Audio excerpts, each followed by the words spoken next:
Hey guys, William Murphy here. Welcome back to the channel and welcome to a very cold March evening.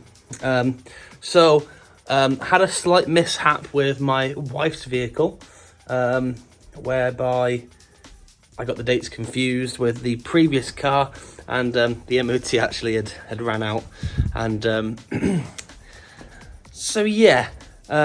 MOT expired.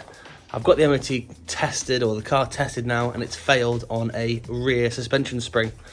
So tonight, I've got my jacket on because it is very cold, and I'm going to get this car sorted. So I'm going to back the car in. It's a rear spring on the Vauxhall Insignia, and I'm going to get this sorted and then get it retested tomorrow, and should be back on the road.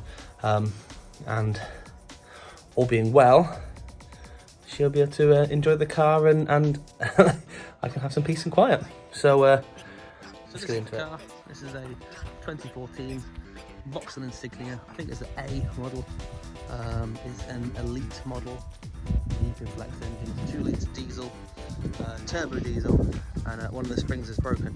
Not quite sure which one it is yet, but in the boot I do have the replacement part. Let's take a look, shall we? Coil spring fractured or broken. Offside is going to be much lower than the other side.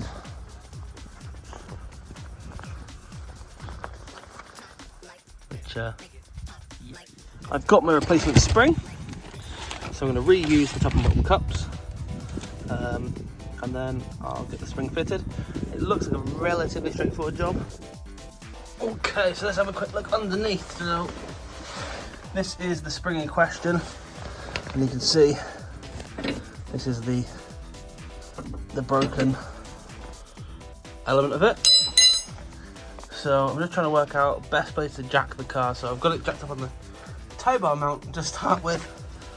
I'm going to put the axle stand, I'm thinking, under here, and then I'm going to whip the wheel off, undo this pinch bolt inside here, and I can take the support of the lower arm, and then I can pump it up to obviously release the tension in this bolt, and then lower it down to the ground, take the old spring out, put the new spring in. Alternatively, I could probably use some spring clamps in here, and then that may be an option as well. A spring clamp into there to compress the spring. I can then take the spring out, put the new spring in. I've obviously got a bit up here, and then I've got a rubber cup at the bottom as well. So lots of options to do. Maybe do it that way. I mean, the spring has actually slipped itself, because you see there's another bit inside here, which is the actual broken section of it, but there's no tension on that spring whatsoever. So it's not good. I'm surprised I didn't really notice that sooner. So let's just get it sorted and get it. Okay, so the car is on axle stands. The other side is down. I've got the jack underneath the lower arm, and this wheel is, as you can see, off the ground, albeit very slightly. So next step is to get the wheel off. The wheel's off and out of the way. I can get that lower arm off. There should be a relatively straightforward, providing that bottom pinch bolt comes undone. And yeah, let's just get the wheel off and then assess what the situation is.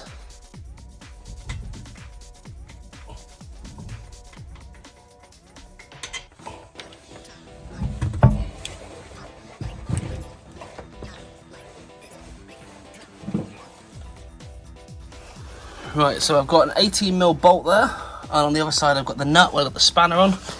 I've got the jack underneath the arm with a bit of pressure. So I'm going to loosen off this bolt. With the pinch bolt removed, I can lower the jack down, but to pull the spring out, fit the new spring in, raise it up, and bolt it back.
So where I've got the stand supported, as I'm pulling this arm down, it's hitting. So I've just took the jack up a little bit so I can get right the way down here to fit the spring in.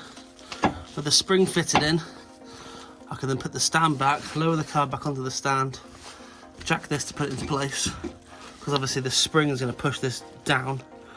And yeah.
So a little bit of fiddling around, and I got that bolt and bolt aligned.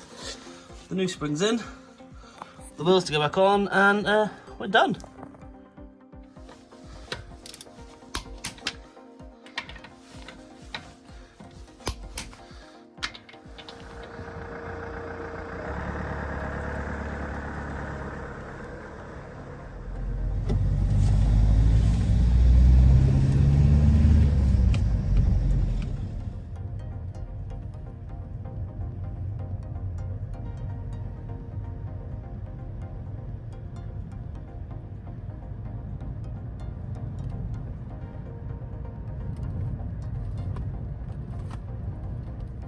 Right, road test complete.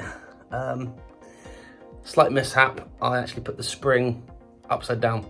Now, I looked at the old spring for comparison, and you see here, it's pretty much the same both ways. Now, I even had to weld it back together just to try and see if there was a difference between either spring. Now, if you look at this end, this is the bottom, and you can see there's a slight gap between the first row and the second row. Whereas this one here, there's a much less of a gap. So the smaller gap, or the more spring, goes at the top. Bigger gap goes at the bottom. Learnt my lesson. I'm done now. So yeah, frustratingly as well, there was writing on both directions. Neither said this way up, but it was just like codes or part numbers. So very frustrated. Anyway, I'm done. Thank you for watching. Car's ready for the MOT. I'll take it out tomorrow, and hopefully they manage to get a slot and get it through. So yeah, hope you enjoyed that. Hope it's going to be helpful for you guys to if you want to tackle this one yourself. And yeah, I am knackered, although I've warmed up a lot, which is good. So no, thanks for watching. I hope you enjoyed this content. If you did, please consider becoming a subscriber to the channel. Really means a lot. And yeah, I'll see you in the next one. Take it easy.